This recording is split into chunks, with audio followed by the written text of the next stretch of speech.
முதலில் மேஷத்திற்கு பார்க்கும்போது 1-8க்குரிய செவ்வாய் நீச்ச நிலையிலிருந்து விடுபட்டு 5ஆம் வீட்டில் சஞ்சாரம் செய்கிறார். எனவே கடந்த ஒரு காலங்கள் 4-3 மாதங்களாக ஏற்பட்ட கஷ்டங்கள், நஷ்டங்கள், பாதிப்புகள் நிவர்த்தியாகும்.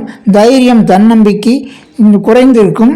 இந்த மாதம் முதல் உங்களுக்கு விடாமுயற்சியின் செயல்படக்கூடிய தன்னம்பிக்கை, தைரியம் கூடுதலாக பெற்று விடாமுயற்சியுடன் செயல்படுவீர்கள். ராசியிலும் சுக்கிரன் இந்த மாதத்தில் சஞ்சாரம் செய்வதால் நல்ல யுக்திகளுடன் திட்டமிட்டு செயல்பட்டு காரிய முயற்சியில் வெற்றி பெறுவீர்கள். உடல் ஆரோக்கியம் சிறப்பாக இருக்கும். உங்களை பொறுத்தவரை 8ஆம் வீட்டோடு செவ்வாய் தொடர்பு கொள்வதும் சூரியன் 8ஆம் வீட்டை பார்ப்பதாலும் தேவையில்லாத வீணான வம்பு வழக்குகளில் தலையிட வேண்டாம். முக்கியமாக அடுத்த விவகாரங்களில் ஒதுங்கியிருப்பது சிறப்பாகும். பிரயாணங்களிலும் கூடுதல் கவனம் தேவை. சகோதர வகையிலும் ஓரளவுக்கு விட்டு கொடுத்தும் அனுசரித்தும் செல்வது சிறப்பாகும்.